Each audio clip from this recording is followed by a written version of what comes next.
Selamat pagi ibu-ibu, apa kabar? Senang sekali bisa bertemu meskipun secara online ya. Saya harap ibu-ibu dalam keadaan sehat, dalam keadaan semangat ya. Nah, sebelum kita mulai dengan pelajaran kita, mari kita berdoa. Tuhan kami Yesus Kristus, Allah yang setia, Allah yang maha baik, pada pagi hari ini kami mengucap syukur padamu karena kami kembali berkumpul secara online untuk belajar firman Tuhan. Terima kasih ya Tuhan, kami dalam keadaan sehat, kami dalam keadaan baik, dan kami terus Tuhan pelihara. Biarlah firman Tuhan yang akan kami baca dan renungkan bersama dapat terus menguatkan iman kami, dapat terus memotivasi kami untuk dapat berbuat baik untuk menjadi berkat bagi sekeliling kami. Kami mohon bimbingan Tuhan. Terima kasih ya Bapa. Di dalam nama Tuhan Yesus Tuhan dan Juru Selamat, kami berdoa dan mengucap syukur. Amin. Ya, pelajaran kita pada hari ini ya, pada minggu ini kita belajar pelajaran yang ke-6 ya, dengan judul Baptisan sebagai Lambang Karya Penyelamatan. Diambil dari 1 Petrus 3 ayat 13 sampai 22 ya, dan di buku kita juga ada ayat hafalannya yang diambil dari 1 Petrus 3 ayat 21 sebagai berikut ya. Juga kamu sekarang diselamatkan oleh kiasannya, yaitu baptisan. Maksudnya bukan untuk membersihkan kenajisan jasmani, melainkan untuk memohonkan hati nurani yang baik kepada Allah oleh kebangkitan Yesus Kristus. Nah, ayat untuk pelajaran kita dari 1 Petrus 3 ayat 13 sampai 22 ya, saya bacakan untuk ibu-ibu ya, dengan judul perikopnya menderita dengan sabar ya. Dan siapakah yang akan berbuat jahat terhadap kamu jika kamu rajin berbuat baik?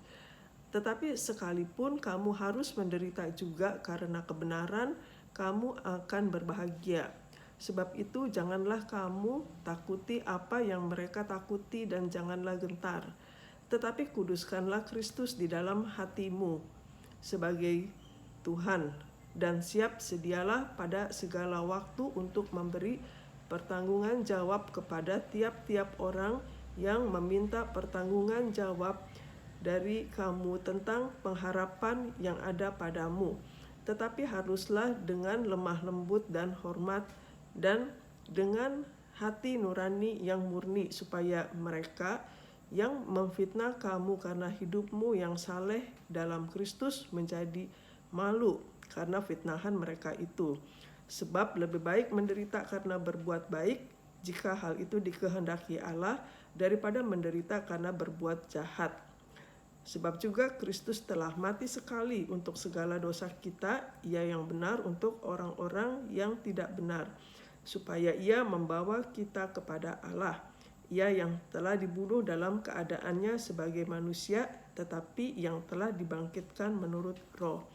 Dan di dalam Roh itu juga Ia pergi memberitakan Injil kepada roh-roh yang di dalam penjara, yaitu kepada roh-roh mereka yang dahulu pada waktu Nuh tidak taat kepada Allah, ketika Allah tetap menanti dengan sabar waktu Nuh sedang mempersiapkan bahteranya, di mana hanya sedikit, yaitu 8 orang yang diselamatkan oleh air bah itu.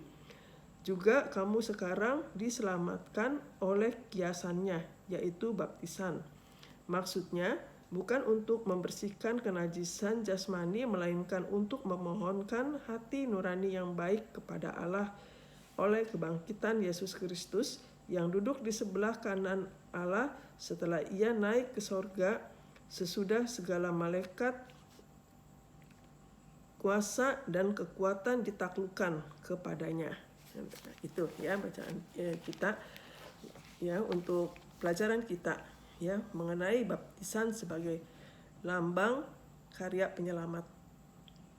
penyelamatan ya. Jadi ya, ini berawal ya dari kejatuhan manusia ya, kita tahu ya, manusia jatuh ya di dalam dosa ya. Nah terus di sini dianalogikan ya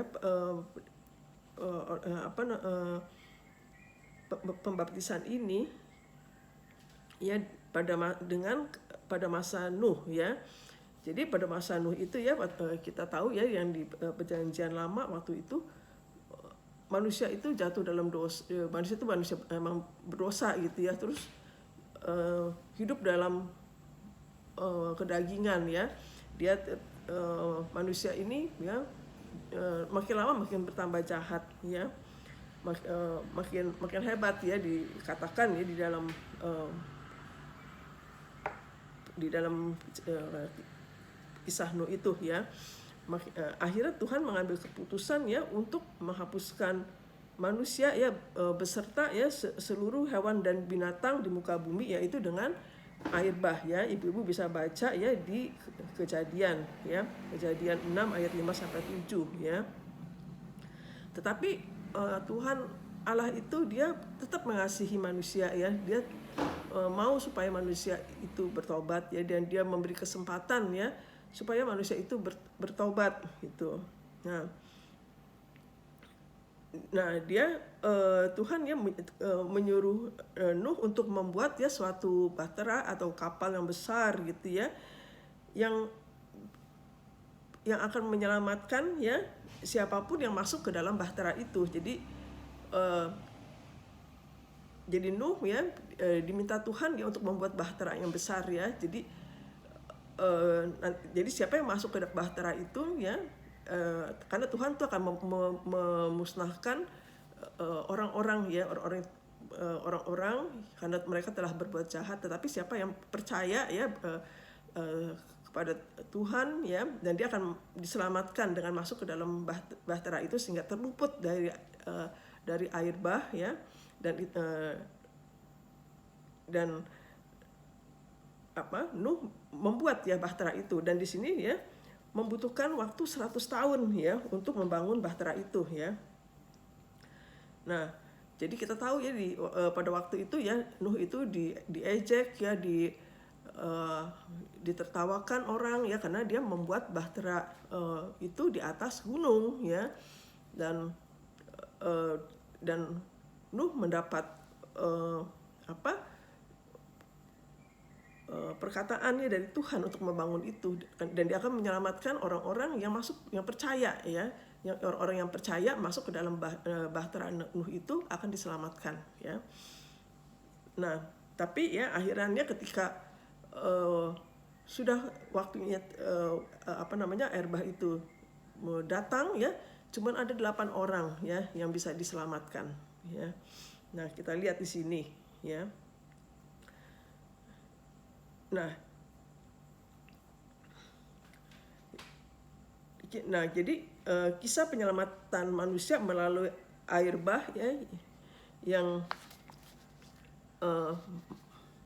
yang menopang bahtera Nuh itu ya digunakan Petrus ya sebagai analogi bahwa baptisan merupakan lambang karya penyelamatan Allah ya.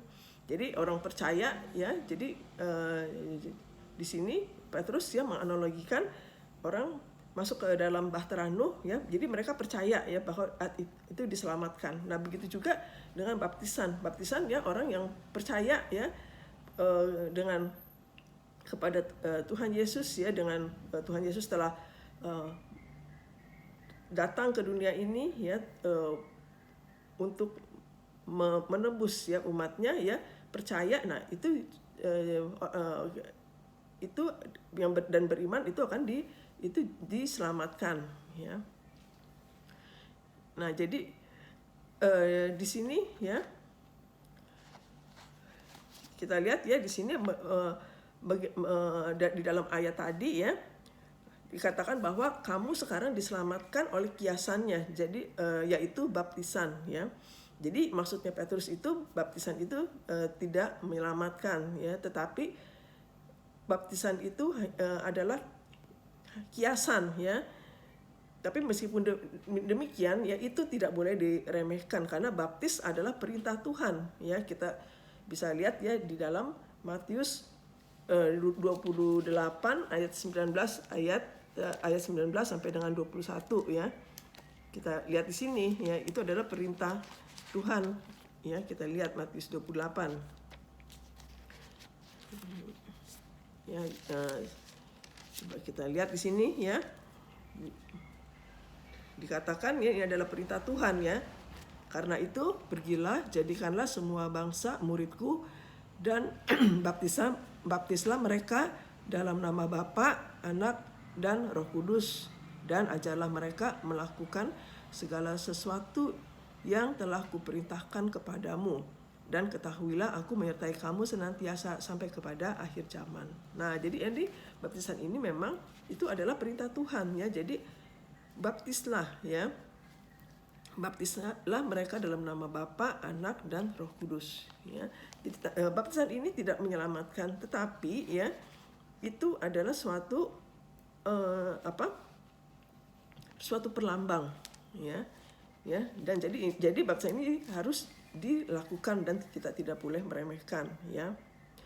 Nah, pelambang apa baptisan itu ya? Pelambang dari karya penyelamatan Allah ya. Nah, di sini kita lihat ya, di sini kita belajar bahwa keselamatan, yang pertama ya, keselamatan hanya ada di dalam Tuhan Yesus ya. Jadi semenjak manusia jatuh dalam dosa ya, waktu Adam dan Hawa ya, dia makan buah yang terlarang ya, sejak itu manusia jatuh ke dalam dosa ya. Ya, sejak itu manusia itu terpisah ya dari Allah ya. Dan jika masalah ini tidak diatasi ya, maka manusia akan berakhir kepada kebinasaan ya, akan ada hukuman kekal di neraka ya. Nah, tapi Tuhan Allah itu begitu mengasihi manusia ya. Ya, jadi keterpisahan ini disebabkan dosa-dosa kita ya. Nah, Tuhan mengasihi manusia sehingga kemudian ya, atas ya inisiatif dari Tuhan ya, Tuhan itu ya datang ke dunia ya melalui anaknya yang tunggal untuk menggantikan tempat kita ya. Dan Yesus Kristus adalah pribadi yang benar ya, yang tidak berdosa, yang dikorbankan untuk kita yang tidak benar ya.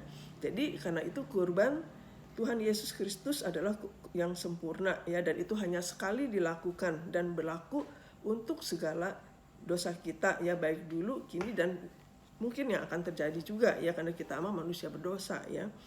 Nah, tapi meskipun demikian ya, kita sudah percaya ya, kita sudah diselamatkan ya. Jadi setiap orang yang percaya kepada Yesus Kristus, segala dosanya diampuni ya, ia sudah didamaikan dengan Allah ya. Dan jika dia mati, dia akan dibangkitkan untuk menikmati hidup yang kekal bersama dengan Allah ya. Nah, seperti ayat dalam tadi ya, ayat yang ke-15 ya, di sini ya dikatakan, tetapi kuduskanlah Kristus di dalam hatimu sebagai Tuhan, dan siap sedialah pada segala sesuatu untuk memberi pertanggungan jawab kepada tiap-tiap orang yang meminta pertanggungan jawab dari kamu tentang pengharapan yang ada padamu, tetapi haruslah dengan lemah lembut dan hormat ya. Nah, jadi di sini ya kita lihat ya, di sini dikatakan bahwa kuduskanlah Kristus di dalam hatimu sebagai Tuhan ya. Jadi di sini dikatakan sama Petrus jelas bahwa Yesus adalah Tuhan ya. Kemudian yang kedua adalah sebagai tentang ada pengharapan ya, pengharapan di dalam Kristus ya. Jadi pengharapan di dalam Kristus yang dimiliki oleh orang-orang yang percaya ya, kepada kepada Yesus sebagai Tuhan dan juru selamat ya. Jadi baptisan ini melambangkan keselamatan atau pengharapan itu hanya ada di dalam Tuhan Yesus Kristus ya. Ya, itu ya. Nah, kemudian ya, yang kedua adalah pembenaran manusia ya hanya ada di dalam Yesus ya.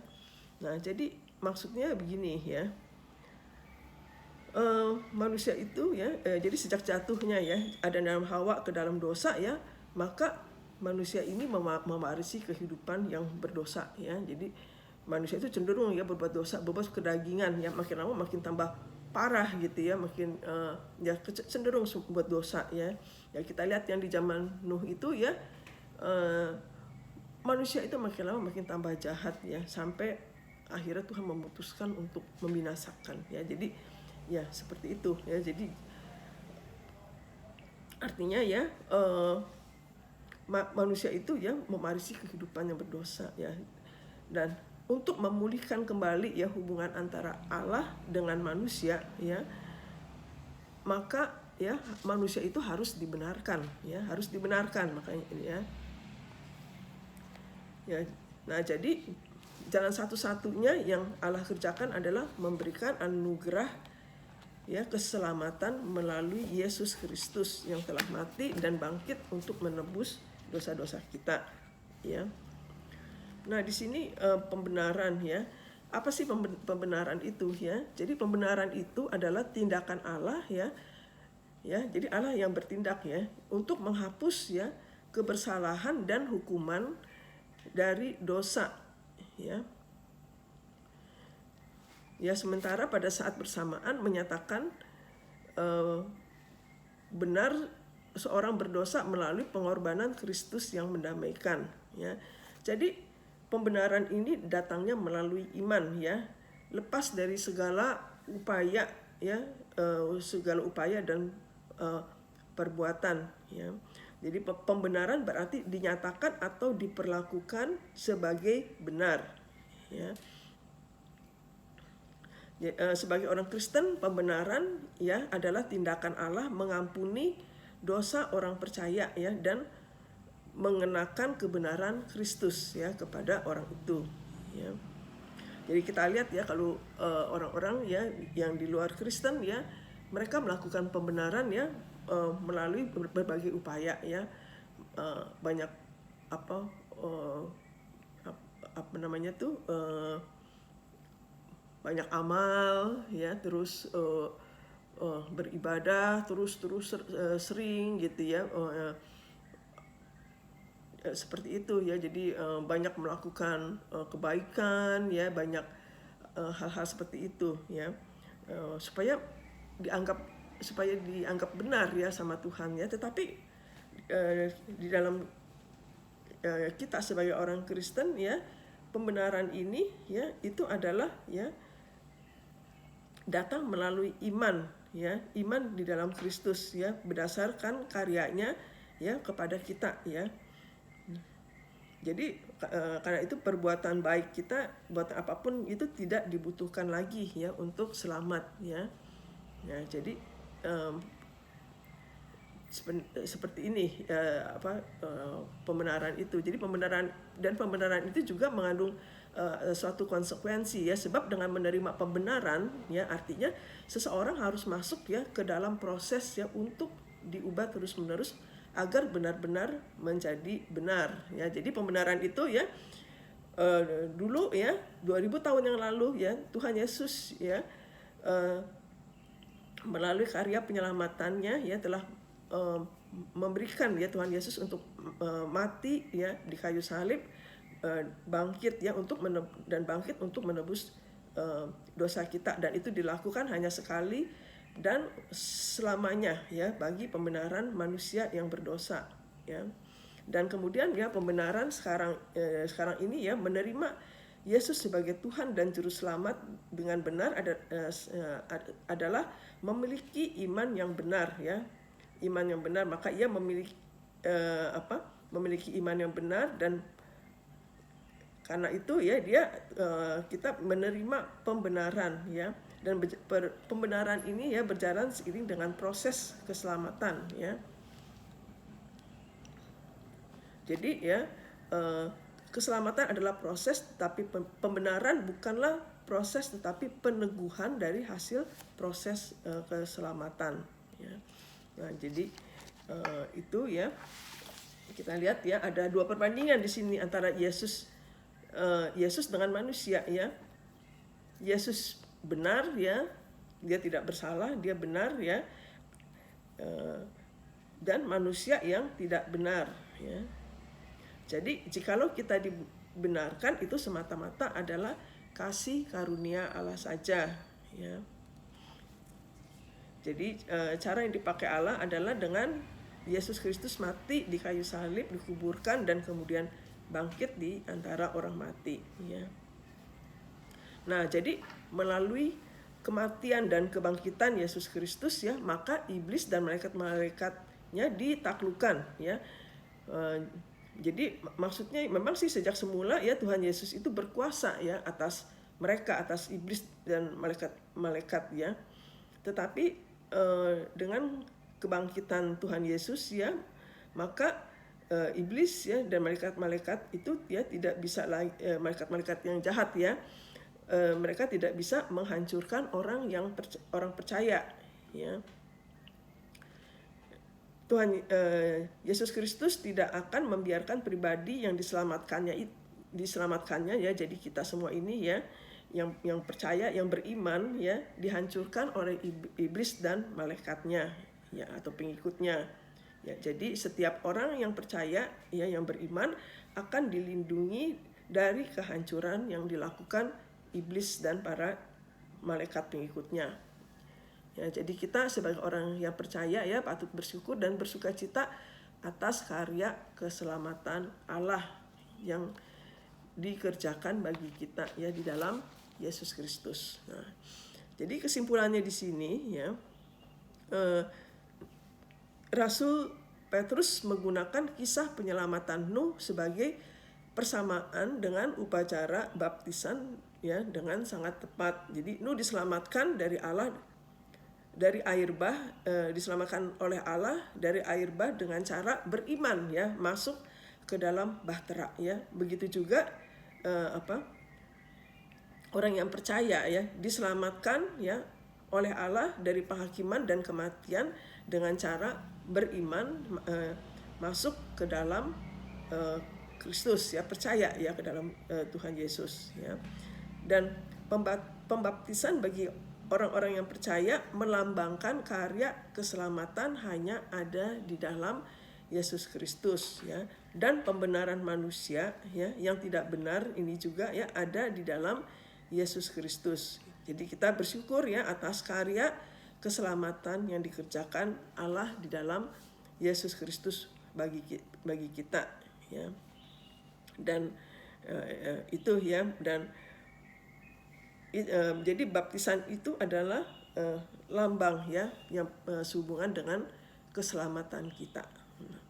Ya, itu ya pelajaran kita hari ini ya, kiranya apa yang kita pelajari ini ya boleh menjadi berkat ya. Nah, sebelum kita tutup ya, mari kita berdoa. Terima kasih ya Bapak atas firman, sebagian firman yang telah kami belajar bersama-sama pada hari ini, pada pagi ini. Kiranya apa yang kami pelajari ya Bapak boleh menjadi berkat ya Bapak, untuk semakin kami lebih memahami, lebih bertumbuh di dalam iman kami kepada Engkau ya Bapak. Engkau lindungi kami Tuhan, terus pelihara kami ya Bapak, jauhkan kami dari segala yang jahat, dari sakit penyakit ya Bapak. Ya Bapak, kami berdoa ya Bapak supaya kiranya wabah COVID-19 ini boleh cepat berlalu, dan kami boleh berkumpul, kami boleh belajar bersama-sama ya, secara fisik di dalam gereja. Terima kasih ya Bapak. Di dalam nama Tuhan Yesus, Tuhan dan Juru Selamat, kami berdoa dan mengucap syukur. Amin.